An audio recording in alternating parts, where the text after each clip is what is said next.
Hello there. In this video, we're going to see how to actually create a data store. In this case, we are going to be connecting to a database. Okay, wonderful. So once you log in into the data services, this is your landing point, and we are comfortable with the GUI. We have the project area, we have the local object library, and you have the working canvas. So in the local object library, you have different tabs. So we have projects, we have jobs, we have workflows, we have the data flows, we have transforms, and then we have something called the data store. So this is the data store repository, and all your data stores are maintained in this local object category called repository. Okay, wonderful.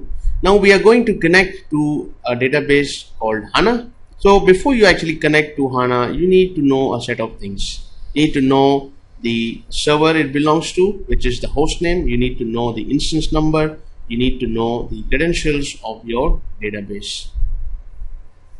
Okay, so let's go ahead and create a data store. You can click on this link called create data store, or you can right click on this area and you can say new.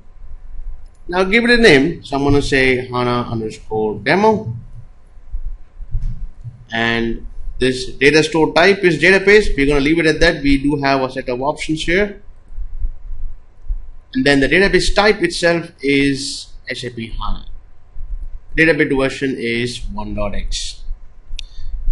In our case, the database server name is, let's find out. I'm going to go to my HANA Studio.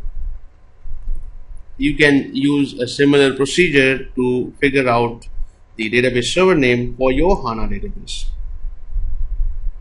Okay, so my studio is come alive, and then I'm going to authenticate myself. And once I authenticate myself, I can right click and I can go to properties, and I can go to host use to connect, and here the host name is HANA. So that is going to be my host name, HANA, and the port number is 31015. So these are the information which we need. And I'm going to go back and say the same thing here. So HANA, and then the port number is 31015. I'm going to use the credentials which you need to know, and then you can click on apply to see if your credentials are okay. Now the way it is designed is, if you don't see any errors, then you are okay. That means your connection was successful. You can say okay and let it go.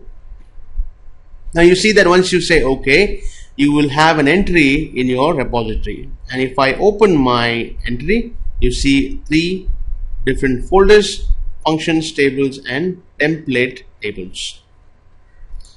Wonderful. Now these are all going to be empty.